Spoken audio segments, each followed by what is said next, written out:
নমস্কার বন্ধুরা। কিছুদিন আগে আমার একটা ছবি ফেসবুকে আমি আপলোড করেছিলাম।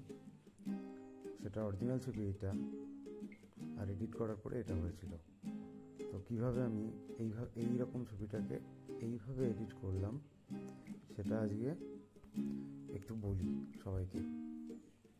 তো যারা ফটোশপ জানো তারা প্রথমে এরকম টাইপের কোনো ছবিকে এডিট করতে গেলে আগে যে কোনো একটা সিলেকশন টুল দিয়ে তোমার সাবজেক্টটাকে সিলেক্ট করে নেবে। আমি এখানে শুধু ব্যাকগ্রাউন্ডটাকে চেঞ্জ করেছি এবং একটু লাইট ব্যালেন্স করেছি। তাই প্রথমে সিলেক্ট সাবজেক্ট করে সাবজেক্টটাকে সিলেক্ট করে নিয়েছি, তারপরে ল্যাসো টুল দিয়ে কিছুটা মডিফিকেশান করেছি, করে এই ছবিটার একটা কপি করে নিয়েছি কন্ট্রোল জে প্রেস করে, অথবা অন্য যেভাবে কপি করা যায় সেভাবে কপি করা যেতেই পারে। কন্ট্রোল জে প্রেস করলে কি হবে, কপি করলে সেই ছবিটা একদম ওই ছবির উপরেই প্লেস হবে কপি ফাইলটা।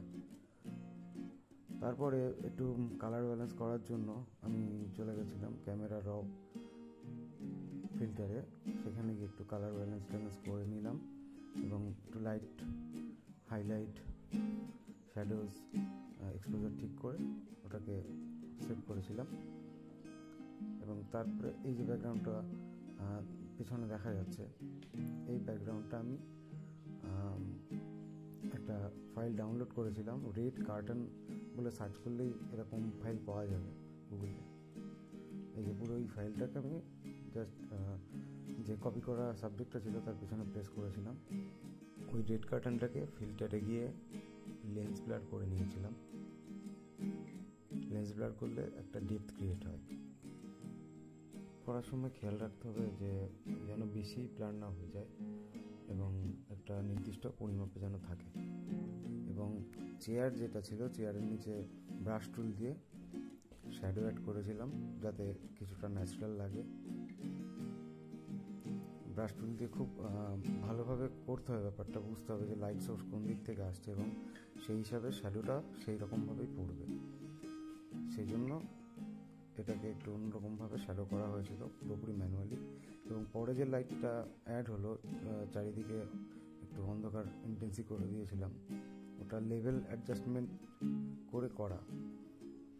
তো এইভাবে ব্রেকডাউন করলাম আর কি ছবিটার। তোমরা যারা ফটোশপের কাজ জানো বা শিখতে চাইছো নতুন করে, তারা কমেন্ট করো, তাহলে আমি রেগুলার বেসিসে এরকম টাইপের ভিডিও রোজ আনতে পারবো। সকলে একটু আমার প্রোফাইলটাকে ফলো করে দেখো কীভাবে এই ছবিটাকে এরকম করা হলো।